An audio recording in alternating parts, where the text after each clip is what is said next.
Hello, everyone, and welcome back to the Sideline Shenanigans podcast today with Jacob Maggard Alden Phillips. and welcome back, Dalton. He has returned from selling the high C. Also had a week off there last week, but we've got him back on the podcast for Conference Championship week. We are closing in on the playoffs. It's an important time to get him back on the pod so we can talk about some of these big games. And some of these are going to have massive implications on the playoffs. And some of them, of course, like the one we're looking at now, just those smaller conferences, but they deserve their recognition because these are the teams that have really succeeded in those smaller conferences. If you guys do enjoy the content, like, subscribe, comment, helps a ton to boost the channel out. But on top of that, there's been some really fun signing day stuff happening today for both of our teams in college football. So we're going to talk about that probably towards the end of the podcast. But we also are going to bring up a separate signing day podcast. It's probably going to be me, Dalton. If you remember, we had Parker on last week. He'll join us on that one to talk a little West Virginia. And I'll probably try to get either Julio or Joey to get a little representation for Bama on here as well. So we should have a fun little conversation just about signing day as a whole. We'll do that in the near future, maybe after we get this conference championship week out of the way. But we'll go ahead and dive into the first game here. We obviously have Kennesaw State taking on Jacksonville State in the Conference USA Championship game. And if you'd have said last year that Kennesaw State would be playing in the Conference Championship game, people would say you were joking because that team just wasn't very good. But Jerry Mack, what a job he has done at turning around this team. And 9-3 is really, really impressive at Kennesaw State. He is a guy that is going to get looked at for a lot of those big group of five jobs that are now open. You can look at probably Tulane, going to give him a call. JMU, because of Bob Chesney's leaving, departure, they'll give him a call. And a lot of those teams, maybe even North Texas, will look at him as a potential fill in as the next coach. Kennesaw, they just joined the FBS not too long ago, so for them to be participating in a conference championship game is really impressive. Jacksonville State, of course, they've been here since joining as well, and they just moved up not too long ago. So impressive from both those teams. We'll look at the quarterbacks in this matchup. Amari Odom is the starter at Kennesaw State. As you can see, a pretty prolific passer, 2,100 yards, 17 touchdowns, only 6 interceptions. Overall, been a pretty good quarterback. He's towards the end of the road in college, so this team in general is really old, which that bodes well when you come down to the stretch and you got to play these big games if you've got experience in your system. On the other side, it's Caden Creel. This kid has been the starter since early September, and since taking over, he's had a pretty good run. But he's also a rusher. He brings some rushing upside and can do that with his legs. 8 touchdowns, 1,200 yards, 3 interceptions through the air. So he's not a prolific passer by any means. But Dalton, the stats are clearly sticking out on the screen. How does that team win football games? Yes, Jackson State. I mean, look at that guy. Cam Whew. Cook is an insanely good running back with almost 1,600 yards on the year. I mean, you can't ask for anything better than from that guy. He'll likely be somewhere next year that you Yep. definitely will hear that name a lot. And like a guy like Ahmad Hardy, like you look and see what he does at Missouri, you look at for a guy like that to get at the same thing. Yep. And for Kennesaw State, you've got Coleman Bennett and Chase Belcher both they're on splitting carries, but they're around the 1,000 yard mark. Not nearly as good as Cam Cook's season's going but two notable guys there. I think Cam Cook is the key to winning this football game. Obviously, you see, is over Yeah. 1,600 carries. So Yeah, I mean, yeah, it's unbelievable what he's done.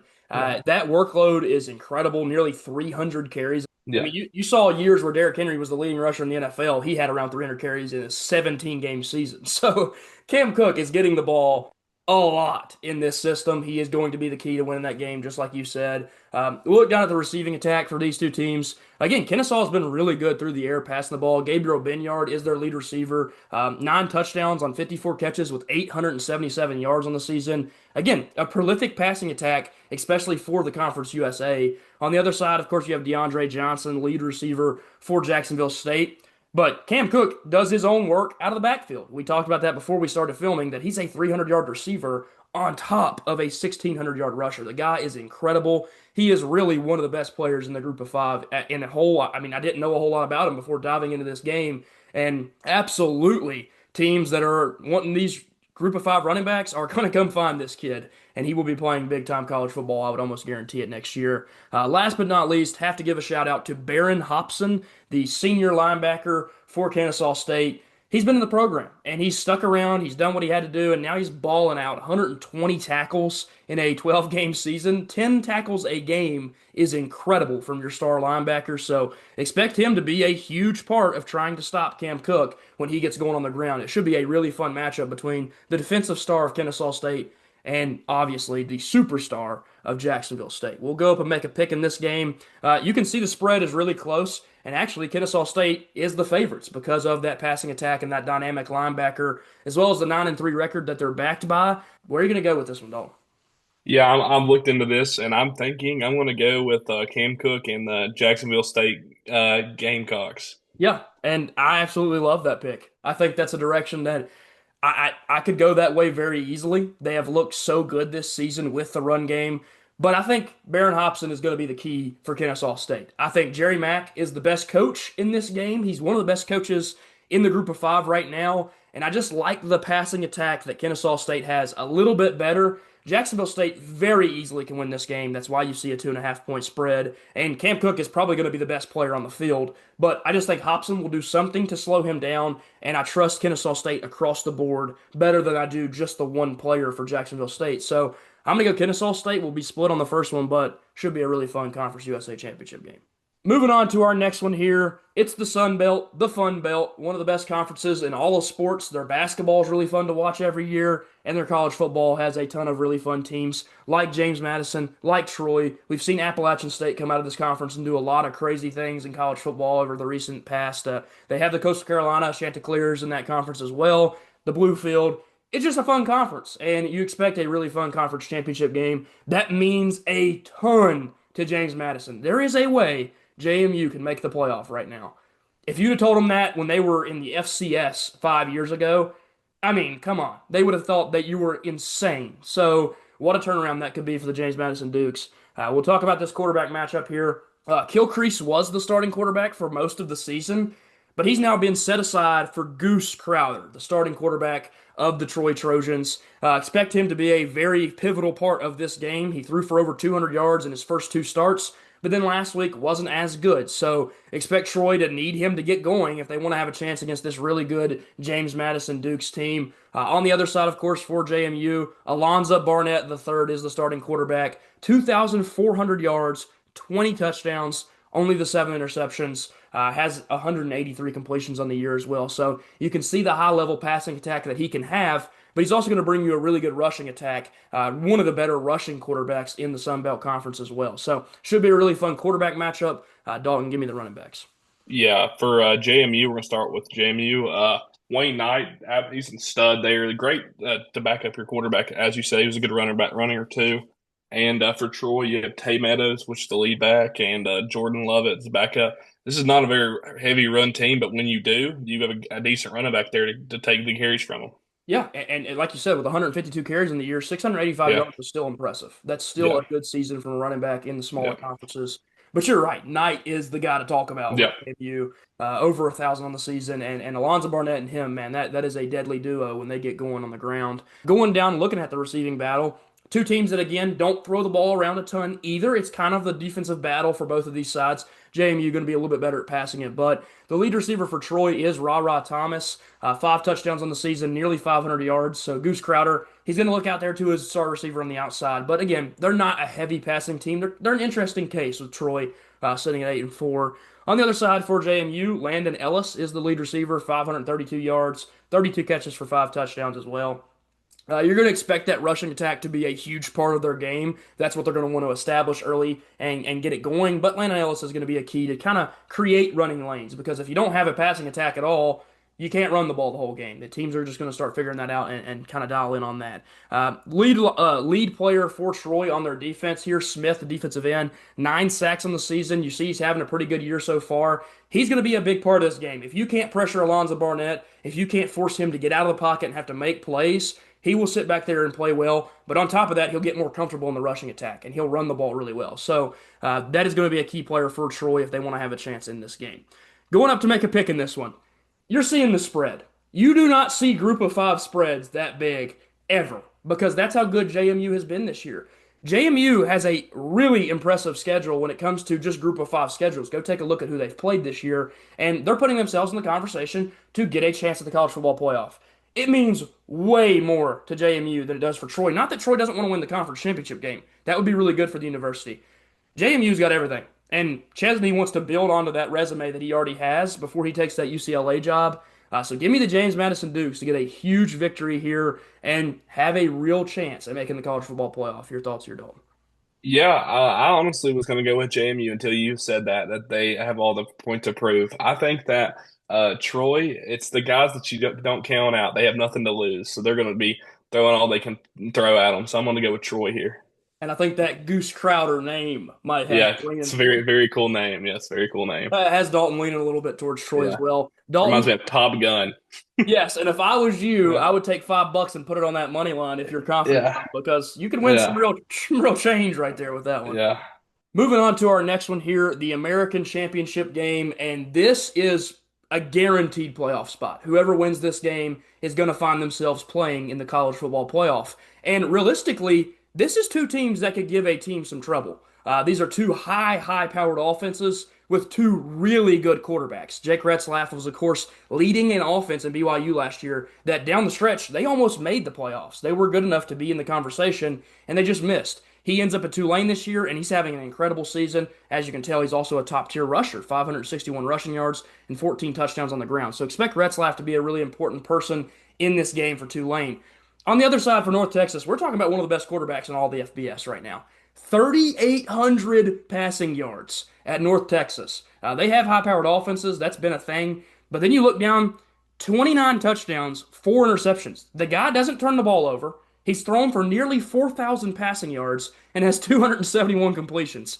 This is arguably one of the best passing attacks in the entire country. And on top of that, Drew Mestemaker didn't play quarterback in high school. They developed him at North Texas into a quarterback. This kid played 0 snaps at quarterback in high school.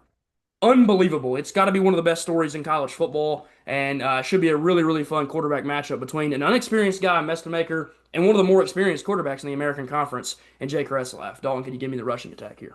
Oh yes, for Tulane you have Javon Gordon. He's the lead back. He's had an all right season. When you have a quarterback that rushes the ball like Jake Retzlaff does, you don't have to really worry about it that much. They also have a backup, Jamari McClure. He's only got 46 carries, but he's averaging 7.5 yards a carry, and they need to get that guy the ball more, in my opinion. And for North Texas, the best player on the field besides I know he's a top three player on the field for sure. Caleb Hawkins, this guy's very young. He's a freshman, has 1,216 yards to 23 touchdowns rushing, and to add to that, he has 300 receiving yards with 3 touchdowns. So this guy's responsible for 26 touchdowns. That's insane. He's a freshman, so this guy will be wherever he wants to be next year.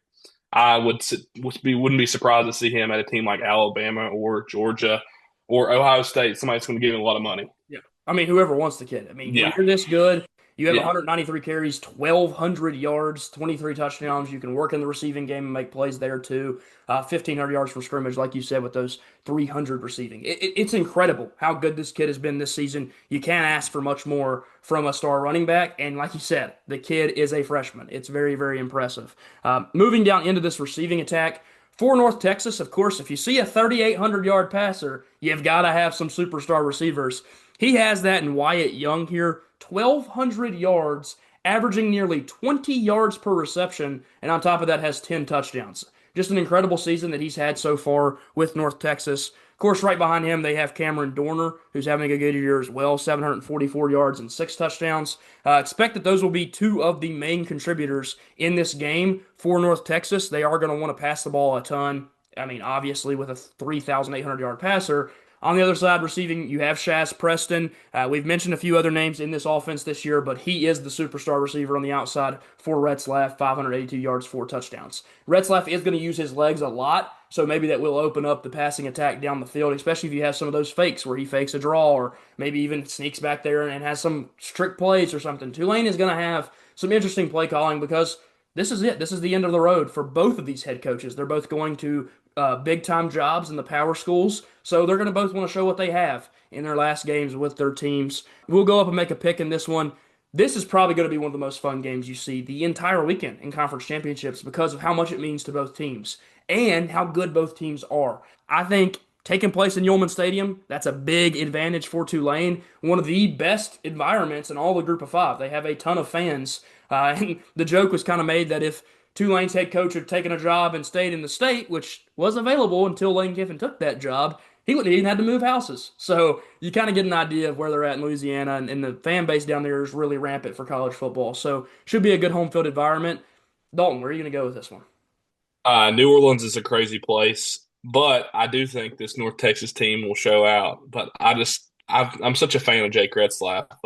He's a great athlete. I mean, Yeah. he does everything with the football, and he's just got that experience that Maker doesn't have. And I think that's what I'm going to go with the Tulane Green Waves. Yeah, and I don't think it's a bad pick at all. I think Tulane, they're being highly rated as a group of five team because of the experience that they've gained throughout the season and because their quarterback, like you said, was playing on a top 10 team in the country last year until the very end of the season. So he's had experience in these big time games. But I'm going to go North Texas. I'm going to go with the Mean Green. We've went separate on every pick so far, which is crazy. That's just rare that that happens. But North Texas has looked so good this year. Mestamaker is the best quarterback that is in any group of five quarterback for sure. The kid's having an unbelievable season. And like you said with Hawkins, he has tons to prove. Imagine if he can do it on the national stage in front of the playoffs. Then this kid gets even more talks. What if they go out and beat a team in the playoffs? And it's because of Mestamaker and this kid. They are only going to build on their resumes of how good they've been this season. So give me the North Texas Mean Green. But I think this is, again, going to be one of your best conference championship games we'll see all weekend long. Moving on to our next one here, we have the Mountain West Championship game, a game between two teams that we thought could push for the playoff spot. UNLV is going to get close, but they're just not going to be close enough. They're not going to make it in. And Boise State kind of had a down year. They didn't have an Ashton Jeanty replacement. They had a good running back room, but you can't replace 2,500 yards easily. So they were unable to do that. Maddox Matson did face an injury midseason, but even before that, he wasn't having as good of a year as he had last year, and which is kind of surprising because he was passing the ball more, but it was just because he didn't have that in the backfield. He didn't have something that teams had to worry about as much. You can see Matson's season there. Nearly 2,000 passing yards, has been out for over a month. He is expected to play in the Mountain West Conference Championship game. If not, you have Max Cutforth. He could potentially be a big part of this game as well. But I do expect Madsen to be on the field in this one. And then on the other side, UNLV found a quarterback in the portal from Virginia that's actually been really good. And Anthony Calandria, 3,000 passing yards, 22 touchdowns, only 8 interceptions. He also brings a really good upside with his rushing ability. Can make plays on his feet, and if he needs to, go out and make a play. So should be a really fun quarterback matchup. But I do think both these teams want to establish the ground game and get that going too. Dalton, what does that rushing attack look like? For UNLV of Jaden Thompson, a very, very, very good athlete. He honestly probably needs the ball more than what he's got. I understand the offense is relying on the pass quite a bit, but he's the kind of athlete that needs the ball in his hands a lot. And then for Boise State, you're talking about Ashton Jeanty losing a big guy like that. You would hope for a little bit more production out of Dylan Riley, even though because he was projected to be really, really good. Yeah. But 1,000 yards is no joke. That's still a really good season. And he's got a backup, Sire Gaines. Together, they have almost 1,800 yards. I mean, you're still underneath Ashton Jeanty, but that's still a good season. Oh yeah. Like they're still very reliant on the run game, and that's what's really needed in this ball game to stay in with the elite offense like UNLV has. Yeah, absolutely, and I agree with you. That rushing attack has still been really impressive. I knew that coming into the season, Sire Gaines was going to be really important. He went down with an injury last year, and he probably would have taken some carries from Jeanty because of the ability he had. So that helped Jeanty's big time season last year. Not that he needed it; he was a superstar, but it did, make him available for this year with Sire Gaines and Dylan Riley. So really impressive. Jaden Thomas, one of my favorite running backs in the Mountain West Conference, one of my favorite running backs in all of the G5. So I really like him a lot. I think he could be a guy that enters the portal and goes somewhere big potentially. If not, UNLV would really have a treat in keeping him for another season with how important he is to the offense. Going down and looking at the lead receiver for both teams, kind of familiar faces. Jaden Bradley having a really good season. We've talked about him on the podcast before. We had UNLV in part of our big talks early in the season when they played UCLA. They got that win, and Jaden Bradley was a big part of that. 834 yards, 51 catches, 4 touchdowns. Easily Calandria's top target. Again, nearly a third of his receiving yards, or a third of his passing yards going out to Bradley.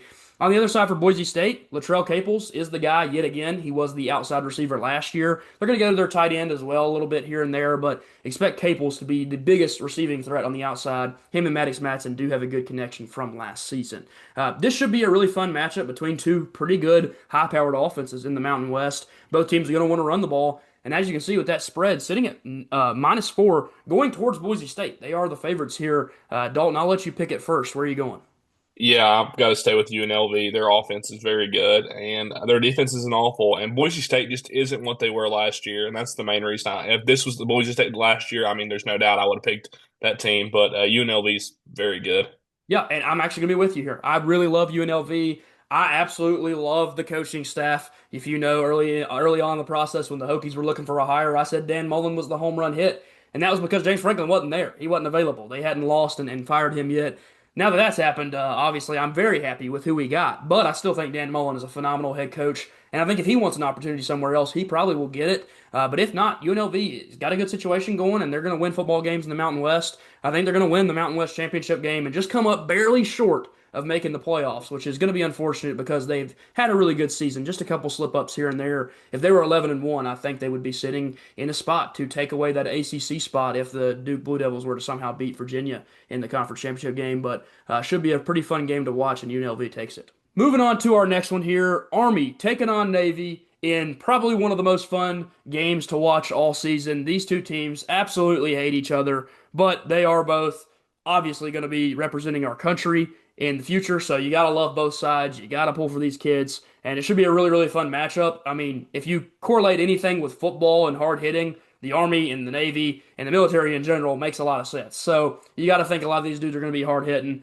and big time names. And heck, we might even have an NFL player or two in this game, which you don't always see in the Army Navy matchup. So it should be a really, really fun one to tune into.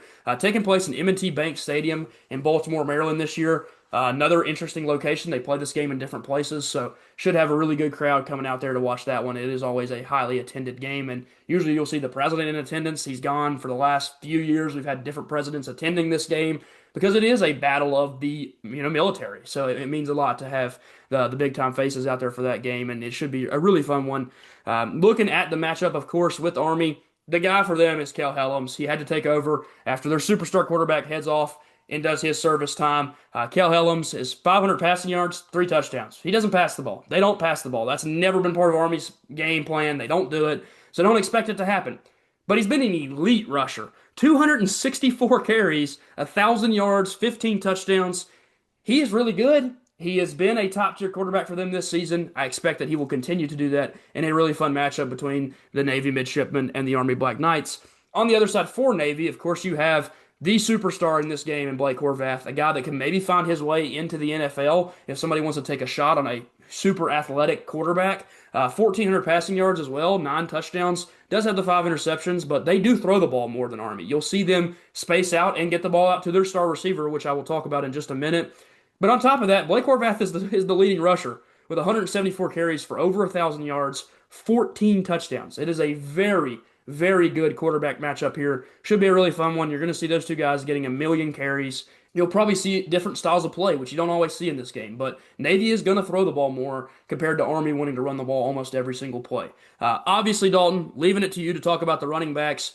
That's going to be one of the most important positions on the field for these two teams. You've got Noah Short and Hayden Reed. Noah Short's got 91 carries for 552 yards. I mean, this is Army. That's all they're going to do is run the ball down your throat. I mean, Yep. that's literally all they do.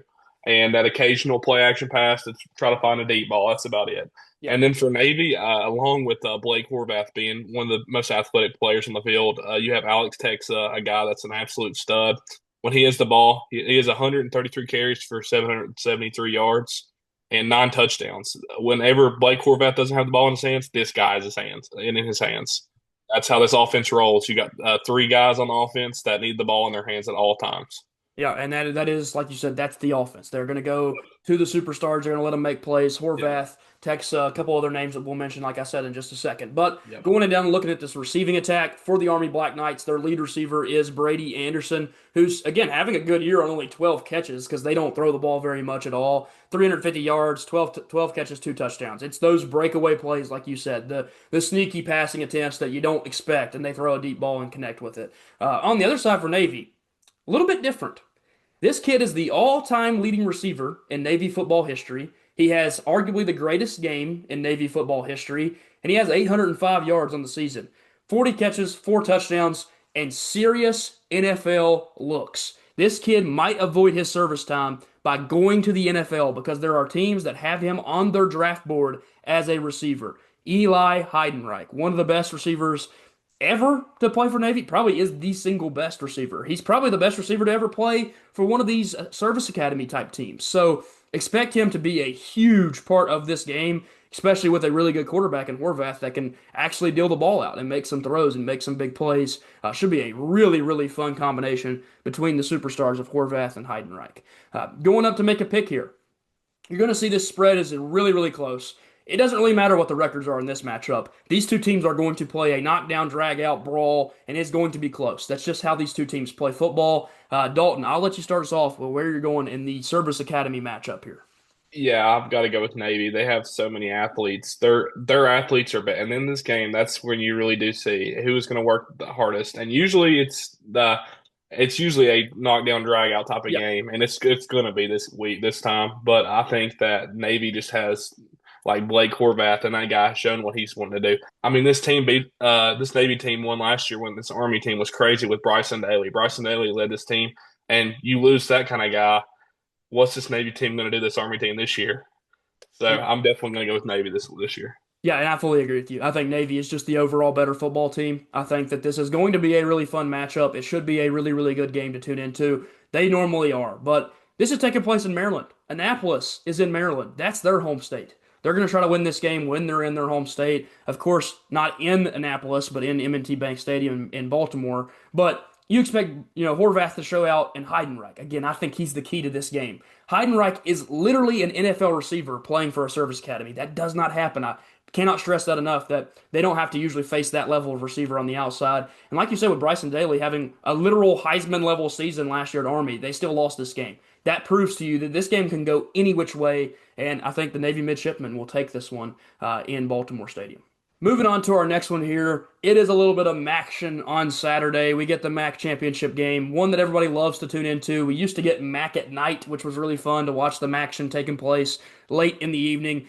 Should be really fun for these two teams and for the players on these two teams. They're getting to play at Ford Field. Detroit Lions Stadium should be a really, really fun matchup, and they're going to get a taste of if they can make it to the league, they might have an opportunity to play there someday. Some of these guys are really good, and some of these dudes are really talented. And you see every year one of these small schools produces a superstar that goes to a big school and makes the league. So it should be really cool for the guys to get the opportunity to play in that stadium. Diving down and looking at the quarterback matchup for Miami of Ohio, there's a couple question marks on who could play quarterback in this game. Of course, you see DeQuan Finn's stats there, 1,400 yards, 1,451 on the season, 9 touchdowns, 6 interceptions. Was the starter for a lot of the season, but then they made a switch.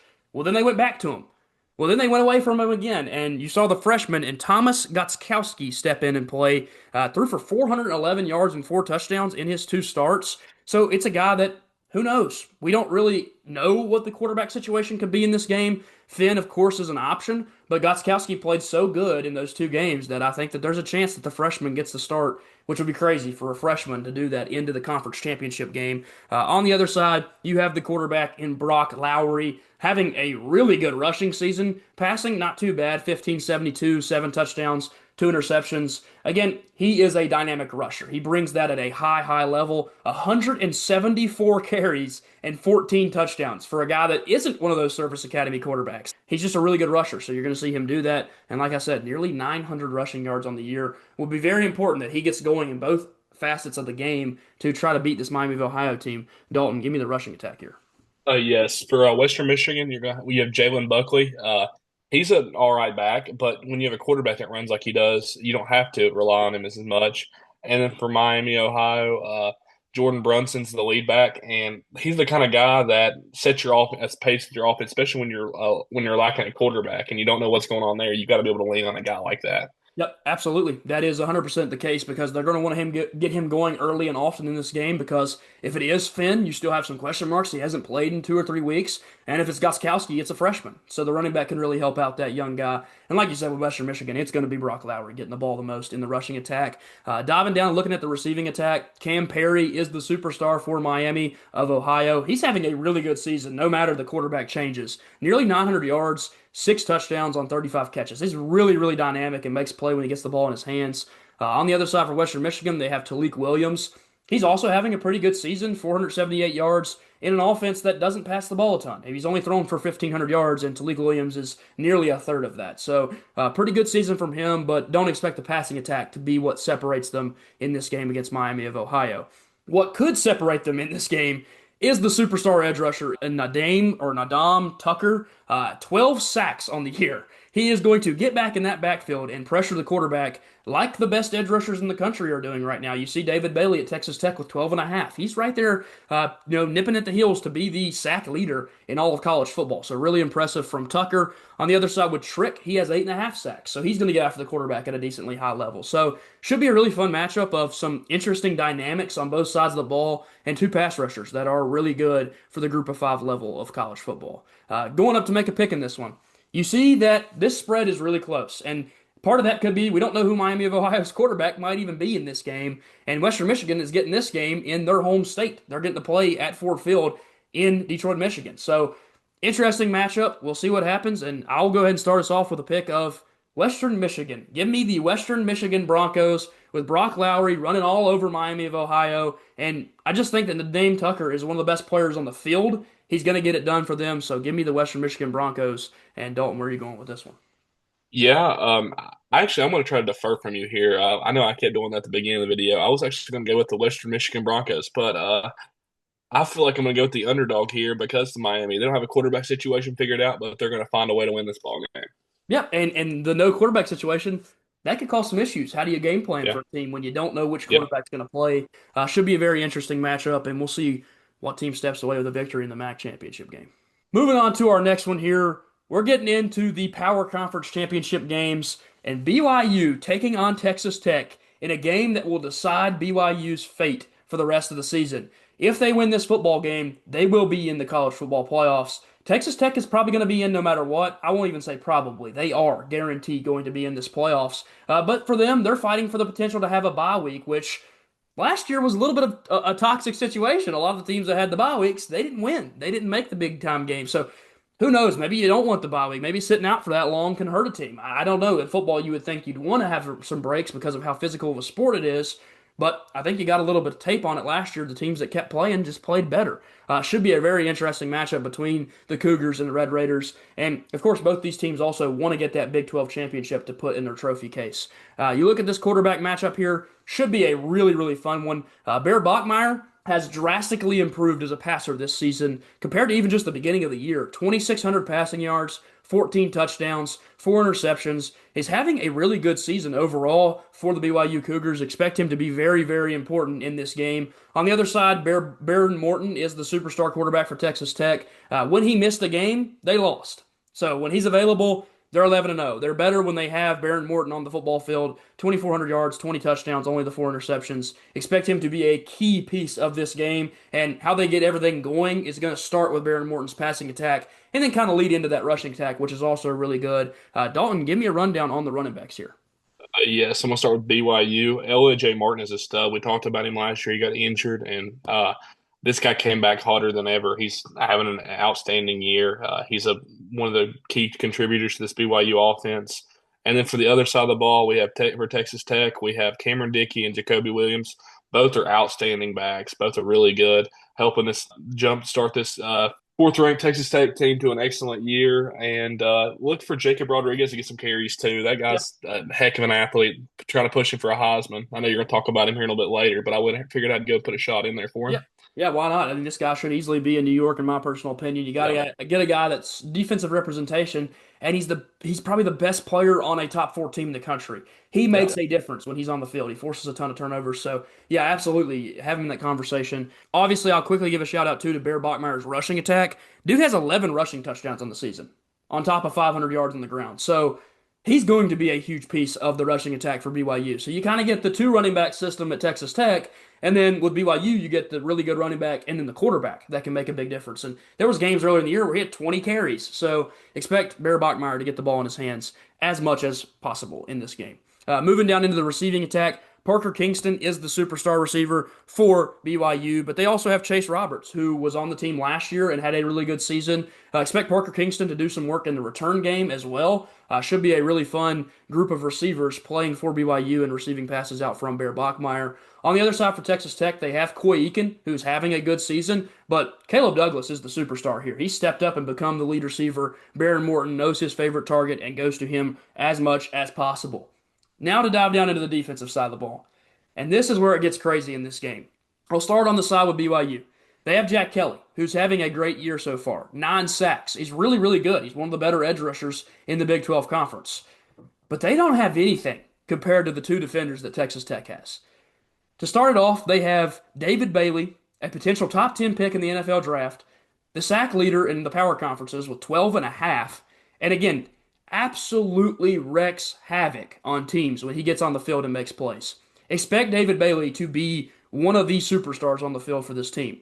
But then on top of that, the name that you mentioned already once, we'll talk about him again, and Jacob Rodriguez, a Heisman finalist, in my personal opinion. I think he's one of the 4 that will go to New York. Do I think he wins it? No. But do I think he's having an amazing season and could win it? Yes. When you have 100 tackles, you forced 13 turnovers. Now, again, 2 of those being fumble recoveries. The other 11 were forced by him, either fumbles forced or interceptions. That's incredible. He's getting his team 13 more possessions. That's insane. It's per game. 1 per game, he's making a play that gets his team an extra possession. So he is one of the biggest difference makers in all of college football. And like you said, he gets in there and gets some carries. He's ran for a touchdown this year. So it's interesting. We'll see what Jacob Rodriguez can do in this game. Should be really, really fun to see him and David Bailey out on that field for Texas Tech.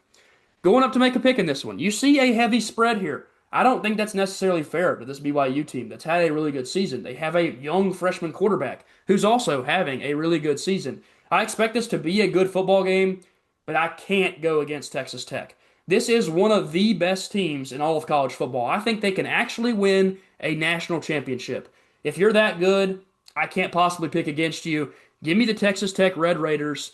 Give me Jacob Rodriguez, David Bailey, Baron Morton, and this superstar team to get a huge victory and secure their spot as a top 4 team in the college football playoff. Sadly, BYU will miss if this happens. Dalton, where are you going with this one? Yeah, I think that Texas Tech is just all around a great football team. They're really reminding me of Ohio State last year. How Ohio State had like just multiple weapons. I mean, Ohio State's like this year, Yeah. but they're very similar. Like this team is going most likely they are going to get a home bye. Yeah, they're going to get a bye, and this team is my prediction. I feel like they'll be in the national championship. Yeah. You can see what the transfer portal does to teams just by looking at this team. Yes. It is ridiculous. This team is the old money's really good, so I'm going to go with Texas Tech. Moving on to our next one here. Of course, it's the SEC championship game. And funny enough, the team that's sitting at 9 in the playoff rankings is the team that technically won the SEC in the regular season. They were the number 1 team because they had the victory over Georgia in conference play and had the exact same conference record. Should be an incredible matchup between 2 teams that Alabama's owned this rivalry over the last 10, 15 years, but Georgia does have a big win in a big moment in a national championship game. So who will come out with a victory in one of the other most important matchups in this rivalry? We will see. Should be a very fun one. To dive into the quarterback matchup here, Gunnar Stockton, who, believe it or not, might have a better Heisman case than Ty Simpson does now, which was crazy because, I don't know, 3-4 weeks ago, Ty Simpson was the second favorite guy, and some people had him as their number 1. So Gunnar Stockton, really impressive what he's done this year for Georgia. 2,500 passing yards, 20 touchdowns, only the 5 interceptions, doesn't turn the ball over much, keeps the ball in his team's possession, and he makes plays. I know you hate to remember this moment, but on 4th down against Tennessee, he won them that football game. So when Gunnar Stockton is able to make big-time plays, it gives him Heisman moments, and he's had those throughout the season. He also brings you a really high-level rushing upside with a quarterback that is a hard-nosed runner, can get downhill and make plays with his legs. On the other side, for Alabama, they have what is likely a top 5 NFL draft pick in Ty Simpson, a quarterback that had a really good season going until the last 3 weeks of the season. And then he didn't have too good of the last 3 weeks of the season, and you could argue even before that with the South Carolina game. But he goes out and plays the SEC bye week and throws 2 interceptions, no touchdowns, which pretty much eliminated him from the Heisman conversation. You just can't play like that against a bad team. But he's still throwing for 3,000 yards, 25 touchdowns, and only 4 interceptions. It's kind of crazy when half of his interceptions came against the worst team he played all season long. It just doesn't make any sense that that's what happened. But I guess he got a little over aggressive or thought he was better and just made poor decisions in that game. But he's still thrown the ball nearly 400 times. And if Alabama wants to win this football game, Ty Simpson has to be playing at the top of his game. This is not a easy Georgia team to beat right now, and they're playing even better now than they were when they played them earlier in the year in what was a really close, fun matchup. Dalton, the rushing attack is going to be very important here because Georgia's going to have the clear upside in that area of the game. Yeah, I'll start with Bama because Georgia's is much better. Yeah. Bama has Jam Miller and Kevin Riley. Jam Miller was the kind of guy we talked about at the beginning of the season. He was injured, and we thought him returning was just going to spark this offense back up. Yeah. And it kind of just like he did for the first, it seemed like he did, but then it just kind of like blended back out. And Yeah. Kevin Riley's kind of taken over some also. He's established himself as a decent running back, but I'm going to go to Georgia now because they're so much better in the Yeah. running back field. Nate Frazier and Chauncey Bowens are by far the number one and two.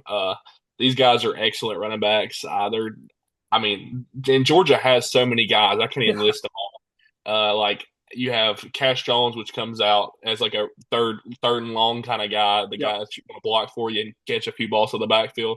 I mean, Georgia, it's just Georgia. They can do whatever they want to with running backs. They always have 15 of them, and they're going to do the same thing. And I really like Chauncey Bowens. He might be my favorite running back in college football to watch. He's just the kind of guy that can make a huge play, and he's a big guy too. That's crazy fast. So is Nate Frazier.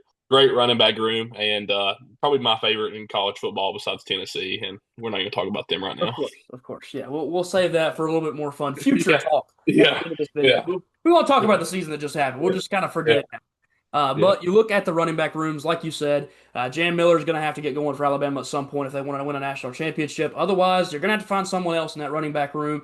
Daniel Hill is another name to watch out for. He's had big moments. He's had good carries. But then he just kind of looks like he's just not that great at other times. So it's interesting because it's a guy that has had moments, flashes, and you can kind of see that there's talent there. But I just don't love the way that Alabama runs the football. It concerns me a lot in big time games. And then, like you said with Georgia, man, this running back room, the quarterback that can also run, they're going to run for a ton of yards in this football game unless Alabama's defensive line just has the game of their lives. Looking at the receiving core for both teams, starting off on Georgia's side, because this is probably one area where they are the underdog in the receiving matchup. Zachariah Branch is incredible. 691 yards, 68 catches, 4 touchdowns, arguably the fastest player in college football. He's going to be a great return man as well when he makes it to the league, and he's doing it right now in college. He's a absolute game changer for the Bulldogs. Arguably the best slot receiver they've had since Ladd McConkey. I don't even think that's an argument, honestly. He's clearly the best since Ladd was taken a few years ago in the NFL. They also have Colby Young on the outside, and then they have the big time tight ends. So you're going to see the ball spread around to a lot of different receivers, but expect Zachariah Branch to be the guy.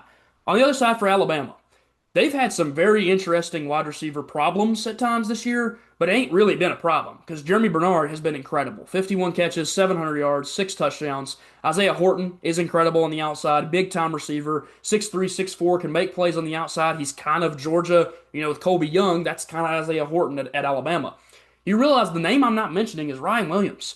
This is a guy that sat on the sideline a lot of last week's game. Don't know if it was disciplinary action or if it was the fact that he's been dropping a ton of passes. It's a player that somehow, some way, he's not that effective this year. And he looked like he was going to be much better. He had that run of games last year where he couldn't cross 100 yards. And so the real conversation to be had is what's wrong with Ryan Williams and will he be used in a big way in this game? I think if they want to beat Georgia, Ryan Williams has to have a good game like he's had against Georgia the last 2 times they've played. So should be a really fun player to watch out for, but Jeremy Bernard is the star. We'll dive into the defensive side of the ball because there are some names in this game. Chris Cole.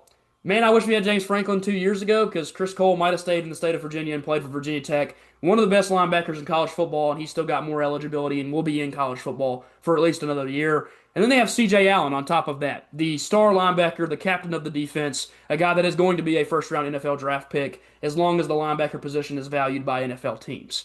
This is a really good linebacking core. Expect them to be a huge part of getting to the quarterback, but also containing the middle of the field and making plays there. On the other side, for Alabama, Yonze Pierre is a guy that stepped up in a big way and took over as the lead edge rusher for them. But expect LT Overton to be a superstar as well. He is a hot and cold player. I've said it many times on the podcast. The games that he's on, he is really on, and when he's off, he's off. It'll be interesting to see if Alabama can get the good version of LT Overton in this SEC championship game. Going to make a pick here. Interestingly enough, the game odds have the Georgia Bulldogs as the favorite, although they have been destroyed by Alabama, honestly, in this rivalry. It is in Mercedes-Benz. That is a big advantage for the Bulldogs. They're going to have a home crowd, but that didn't matter last time either. Dalton, where are you going with this one? Georgia or Alabama? It's honestly who I hate more, and I promise you I hate Alabama way more. So I'm gonna have to go with Georgia. Yeah, and I'm going to be right there with you. I absolutely hate Alabama. I said the other day that other than Virginia beating Virginia Tech, I've really had no concerns with Virginia. They don't concern me. We beat them most of the time. We're still 22 of the last 25. We've beat them. So when it comes to just a rivalry, there ain't much one there. And when it comes to hatred, it just isn't as high. I hate UVA. Don't get me wrong, but I hate Alabama more than anything in college football. I have other teams in other sports that you, of course, Duke. know. But yes, but I hate Alabama a ton, and I'm not picking against them because I hate them. I'm picking against them because I think Georgia's better. And I think Georgia had the game plan to try to stop Alabama, guard the receivers. You can beat this football team, and give me Kirby Smart, the best college football coach in the country. I think the Georgia Bulldogs will take the SEC championship game. Moving on to our next one here, the ACC championship game taking place in Charlotte, North Carolina, and a very interesting game that could have some crazy implications in college football. To start off, Duke is 7-5 playing in this conference championship game. That is where you run into the problem that is the conference a little bit too big. You don't have tiebreakers that are reasonable other than the teams that you've played have a better conference record than the teams that they've played. That's a problem when you run into that. You should be able to have some other different type of tiebreakers that are just better than purely looking at the other teams that the teams have played, not even each other. With that's kind of an issue. The argument, of course, would be Miami should be in this game. Miami is definitely the best team in the ACC, and again, they've played one of the harder schedules as well. But Duke does have the conference record because of who they've played around, the conference. So interesting for them to sneak in here like this, but they've got a chance to win, and things would get absolutely insane if that happens. For Virginia, the crazy part with them, they are the number one team, as you can see here, looking at our FBS 2025 ACC standings. They've not played number two. They've not played number three. They've not played number four. And they've not played number five. They played nobody inside the top five of the ACC conference, and they're in the conference championship game. That's the conference is too big problem. And they did play Duke, who's right here. It'll be interesting to see what happens when we move to a 9-game conference schedule. Will that fix some of these issues? Potentially it could because the conference is so big, but man, when you have 17 teams, it just kind of runs into that problem that can happen. And so we've seen that this year. But Virginia did their job. They won games they got here. Arguably, Duke, they probably shouldn't be here. But that's what we got. That's the matchup we're going to get. Looking at the quarterback matchup between the two teams, Duke doesn't have any problem at that position. The quarterback at Duke is arguably one of the best in the entire country. And Darian Mensah was one of the biggest transfers, got a bag from Duke to go down there and play. And man, was he worth it. Like I said, nearly 3,500 yards, 28 touchdowns, only 4 interceptions, brings you a rushing upside. This kid is incredible. He is a really, really fun guy to watch. He's probably going to go to the NFL, and if he does, he'll get drafted in the NFL draft due to the seasons that he had at Tulane and what he's doing now in a power conference at Duke. So, really impressive year from him so far. And on the other side for Virginia, they have Chandler Morris, the quarterback that has changed their season, changed their history at Virginia. I mean, they're playing in their second ACC championship game in the last few years, but they have a chance to win one, which they haven't done. And Chandler Morris is the key of that. 2,600 passing yards, 14 touchdowns to 7 interceptions. And a lot of those mistakes came early in the season. He's played better as of late. He also brings rushing upside. Now, he's taken a couple shots because of his rushing, and so he's slowed down with that a little bit. The passing is going to be the big part of his game, and we'll see how that gets going in this one. Dalton, if you want to talk about the running backs here, two teams that are going to lean on the running backs a little bit here and there. Yes, UVA has Jamari Taylor. This guy's he's trusted. He has over 200 carries and very reliant by this UVA team. This UVA team's not like a high scoring offense. They're the kind of team that's just going to start to stick in there and win football games. And then for Duke, you have Nate Shepard as he's established himself as the RB1 with Anderson Castle. We talked about him earlier this year at it's the RB2. And I'm really like wondering. I think the running back are the key to this game, especially UVA side of the ball, because they're going to need to stick in here because you're the better team, especially against a Duke team. But Duke has this high flying athletes like Darian Mensah, So I don't know. That's a big question there. Yeah, it's going to be interesting to see what happens. I Yeah. think Virginia, the most important part for them is getting Jamari Taylor going on the ground Yep. early and keeping him healthy and in the game. And with Chandler Morris, it's the same thing. When he's went out of the game, they've had zero chance to win. They Yep. lost to Wake Forest because he missed the rest of the game due to a late hit on him. So they have to have Chandler Morris. They have to have Jamari Taylor. Those two guys are so important to the success of this football team. And like you said with Duke, there's a couple guys that can get the ball, as well as Darian Mensah, able to make some plays with his legs. Looking at the receiver, Cooper Barkate has been incredible this year, arguably a top 15 receiver in college football, nearly 1,000 yards. Of course, you're going to get that in a high-powered passing offense with Darian Mensah. 63 catches, 6 touchdowns. Going to be a guy that Mensah obviously goes to quite a bit. And on the other side for Virginia, they have one guy that has separated himself as well, and Terrell Harris, 809 yards, 56 catches, 5 touchdowns. That is Chandler Morris's best friend on the outside. Expect those two guys to also play a pivotal part in this game. It's going to be the running back matchup and the really good receivers that both teams have at least one guy that's established on the outside with two pretty fun quarterbacks as well. This should be a really good one. Now, I will say, for Duke, they have their edge rusher, their superstar, their best defensive player in Vincent Anthony Jr. And he has 6.5 sacks in the year. He's kind of slowed down a little bit from early in the season, but still a good edge rusher, could get to the quarterback. Biggest issue for Virginia is they no longer have Cam Robinson. His season is over. He tore his ACL 2 weeks ago, and he was arguably one of the best defenders in college football. Losing that piece prior to playing in this kind of game is really going to hurt them, especially if Duke gets that ground game established. We'll see what happens. I think that key cog missing that's kind of kept this machine turning could be a big thing to lose in a game like this, especially in the ACC championship game, taking place in Bank of America Stadium in Charlotte, North Carolina, the Carolina Panthers Stadium. Dalton, this is going to be a really fun one. We're going to go make our pick here. You see this spread, -3.5 in the favor of Virginia. They are the 3.5 point favorites. I'm not going to go with the favorites right here, but you know that I'm not going to. That's why I'm leaving you to Yeah. pick last. You see the banner on the wall in the back. Yeah. I'm never going to pick the Virginia Cavaliers to win a football game. If they play Duke the way that they played Virginia Tech last week, they played really well in that game. But also, the problems with Virginia Tech are we have a quarterback that had 4 completions. This quarterback is going to have more than 4 completions. I can promise you that. He's also got receivers on the outside that are big time playmakers and a rushing attack that's really good.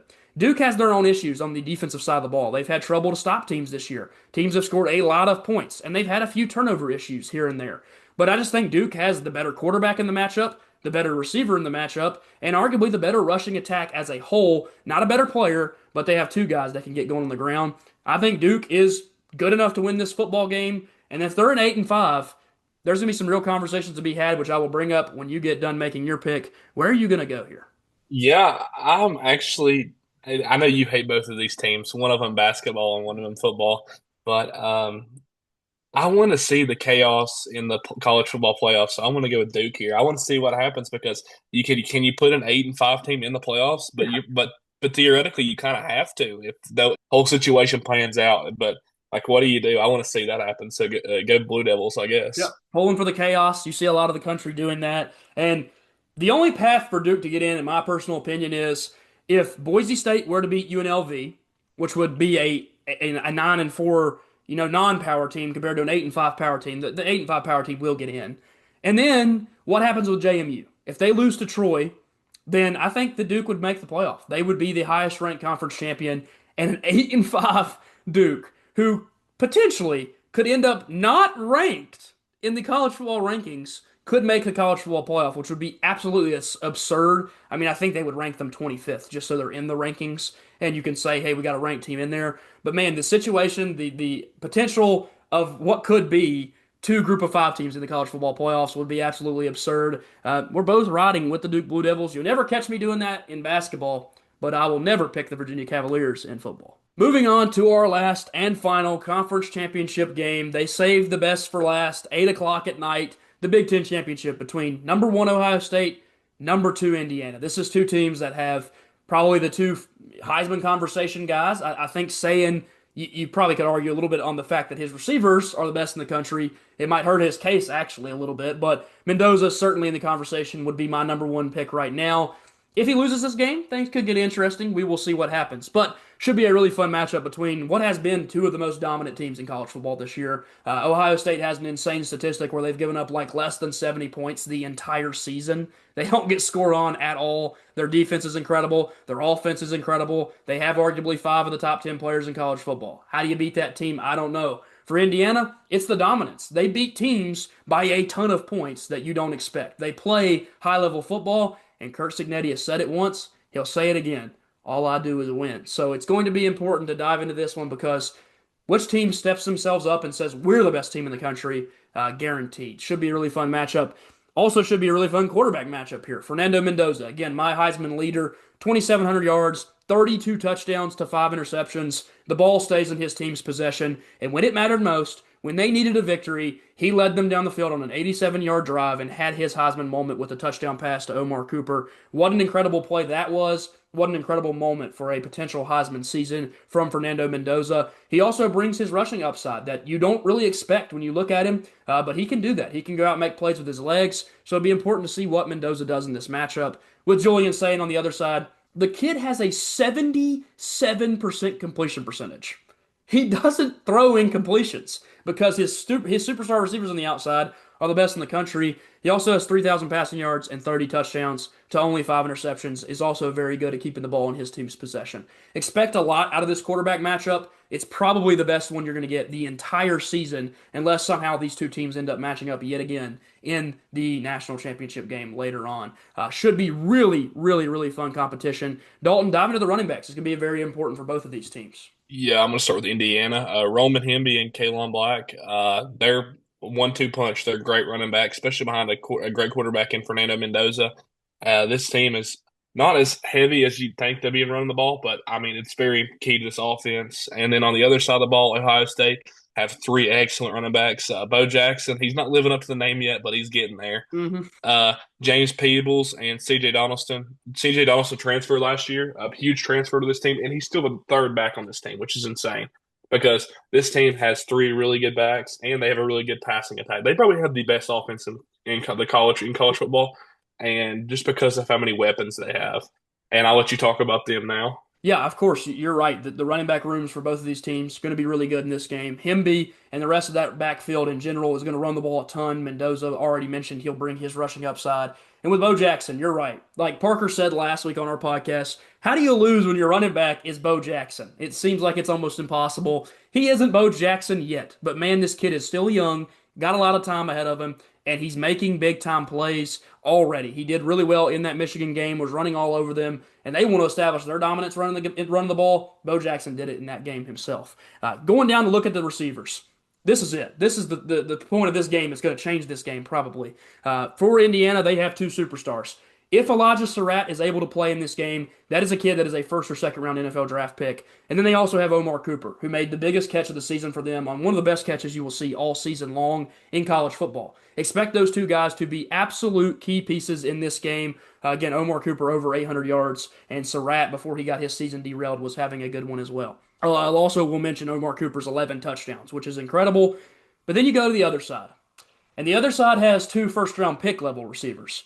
Carnell Tate, I'll mention first, a guy that is going to go in the NFL draft in the first round, likely inside the top 15 to 20 picks. If you've watched our mock drafts, we have him going in that first round every single time we've picked them.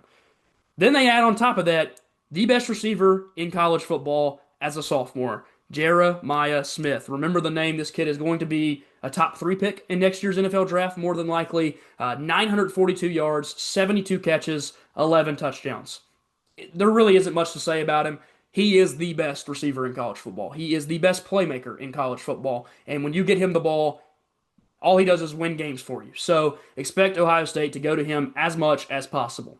To go down to the defensive side of the ball, we looked over at Indiana. They have some interesting playmakers, of course. They have an interior defensive lineman that is going to be really good. But Elijah Hardy is going to be the superstar. 7 sacks from the linebacker position, as well as 77 tackles. He's going to be the guy that if they can shut down that rushing attack and make them throw the ball every play, and Indiana can just try to drop back in coverage and play as good as they can, they might have a chance because their offense is high-powered as well. On the other side for Ohio State, they have so many players to mention. Sonny Styles, the star linebacker, expect him to be really important in this game. But the best linebacker on this team is not Sonny Styles. It's Arvell Reese. Arvell Reese could be the number one pick in the NFL draft. This kid is incredible. He is an edge rusher. He is a drop back and play coverage linebacker. Heck, he can even line up at middle linebacker if you want him to. So expect the two linebackers to be some of the most important players in the game on both sides because those linebacking cores are so strong for both teams. Going up to make a pick in this one should be a really, really fun game. And how often do you see Ohio State in a spread less than 5 points? They expect Indiana to be able to hang around in this game. They've put up tons of points this year, and their defense has looked a lot better. I think it's going to be a really fun matchup. And Dalton, I'll let you make the hard decision first. I watched a, clip on TikTok earlier of Will Howard putting the cigarette out on the ground after they beat him last year. And I just don't see how this Ohio State team can lose, honestly. They have so many athletes. But I'm going to go with Indiana here because Kurt Signetti, all he does is win. So, Yeah, and it would be fun to pick Indiana. It would be fun to pick Kurt Signetti. And I think if you can catch Ohio State, you might catch them now just because this game, honestly, it doesn't mean a ton. It's a game where both teams are still going to be firmly in the playoffs. Both teams probably will get they a probably bye. get a bye. Yeah, they'll probably get a bye. And so, how much does it really mean to Ohio State, who's trying to go out and repeat as national champions? I think they care a ton. I think they want to win the Big Ten championship, and I just think they're the most talented team in the country. I think if Indiana hangs around in this game and keeps it really close, that Ohio State is vulnerable. They're beatable. But to me, I haven't seen someone do that this year. Give me the Ohio State Buckeyes. Give me the offense that is arguably the best in the country. And give me the defense that's arguably the best in the country. Like I said, they have five players that are firmly in the conversation as five of the top 10 players in the sport. Look at the defense. You have Caleb Downs, you have Arvell Reese, you have Sonny Styles. Those are guys that are all some of the best at their positions and some of the best players in the entire sport. On the offense, you have Jeremiah Smith, you have Julian Sayin. And heck, you even have Carnell Tate, who might be in the conversation as a top 10 player in the sport. It's really, really, really hard to beat this football team. I think the Buckeyes will pull away with it. I think they'll win. I think they'll cover the spread. But I still think it will be close. I just think they're too good to lose the Big Ten championship game. That'll do it for all of our conference championship picks. But of course, if you know, today is National Signing Day as we're recording this video. So we're going to talk a little bit about what has happened on National Signing Day. As you can see, the number one team in the National Signing Day period is USC. 35 total commits, 21 4 stars, of course. They do have the one 5 star, but expect them to still be hot in the race for potentially adding other recruits. And then Oregon is going to make a late push to try to be the team that passes USC. Chris Henry is not committed yet to Ohio State. So with him available and potentially going to commit at some point, he could flip. And if he flips, that could push Oregon over the top to be the number one team. It'll be interesting to watch that race. Notre Dame, of course, has a great class. Alabama has a good class. But last but not least, the Tennessee Volunteers have an incredible signing day where they go out and land three huge flips, one of which is a 4 star. We talked about it earlier. They also were able to flip a 5 star. So you see the class there, two composite 5 stars, 14 composite 4 stars. A really, really good class from the Volunteers, and expect them to be in the conversation when it comes to recruiting as the years go on. Josh Heupel has had a really good success in the recruiting classes so far. Of course, you remember when he landed Nico. So when he's landed those top tier guys, he's been able to do that. Now I know Nico betrayed you. You're not a big fan of him, but he was a big time recruit, so it does help that you're able to land those kinds of guys. You see Ohio State down here a little bit. They do have the potential to land a guy like I said, Chris Henry, who's just uncommitted right now and hasn't made that decision. But when he does, it's only going to help out their class if he officially signs in and becomes the guy. Obviously, I'm going to have to go down and mention my boys, the Virginia Tech Hokies, sitting at number 22 in the college football, committed rankings, 24/7's rankings specifically, not the overall from everybody. But what an impressive day for Virginia Tech. They are able to flip guys on signing day, but over the last 2 weeks, James Franklin has taken this class from number 126 to number 22. It is the best recruiting class Virginia Tech has had in I don't know how long, 10 years, 15 years. We've landed as many composite 4 stars as we've ever landed, as many top 300 ESPN guys as we've ever landed, and it just has a lot of positive momentum towards Virginia Tech and their ability to land top recruits. But the other big thing is James Franklin did this without assistant coaches. We have 0 assistant coaches. Nobody's hired. It was just him. He did all that. He did all the recruiting himself. He just has to tell guys, I got somebody in the waiting. I think I can bring someone else in for you. That's the big thing is just they trust James Franklin. And if you're a Tech fan, I don't know how you can't trust James Franklin yourself. What a successful class for the Hokies. We're going to hit the portal big time. That is going to be a big place for us to potentially add talent. Again, expecting the potential to land maybe one or two more recruits. And then we'll have a later signing with a Isaiah Pena, a tight end that is currently committed. He'll sign in February, so obviously he will not be coming as an early enrollee. But overall, really, really fun from Virginia Tech. I've not had that much fun looking at recruits in I don't know how long. We don't land those kinds of guys. We've been landing a couple 4 stars here and there, but we landed more in this class than we have in 4 or 5 years. So it's just really, really awesome. And it shows you the future, the potential that the Hokies have, especially in the ACC, which is extremely winnable right now. We just proved that by showing you Duke and Virginia playing in the ACC championship game. So we'll see what to expect in the near future. Great, great class from Tennessee overall. Has to give you a lot of hope. And for the Hokies, man, incredible for us to get up to 22 in just 2 weeks, basically, a little bit closer to 3, but just impressive overall. We will talk a lot more about recruiting in the near future. Me and Dalton both will do a video with maybe some other people on, potentially talking about how the recruiting classes have come out. And probably will have Parker on, like I said before, Joey or Julio, whoever wants to represent Alabama and talk about their class. But in general, we'll see what happens as the next 2 days play out. There is some signing periods for a couple guys if they want to make that decision. Last but not least, if you guys do enjoy the videos, of course, stick around. A lot more college football coming out because we have the playoffs still coming up and the playoff ranking show, which we'll probably talk about on Monday with a recap type video to see what the matchups will be in the playoffs and what those big time teams, which one falls out, which one stays in. Who knows? Miami could pass Notre Dame at the last second. Alabama, if they get blown out for some reason, if something bad happens, they could fall out. We never know. You never know until you get to the day of on Sunday when that last ranking show will come out. So, Dalton, if you have anything else you want to add, do so now. Yeah, I know one thing. The Tennessee Volunteers will not be in the playoffs this year. Yeah. So Well, that's about. I mean, no, but I wish. But it was a very fun regular season. yeah, Except for the last few weeks as a Tennessee fan. I know I didn't get to say a lot while I wasn't here, but it's pretty miserable.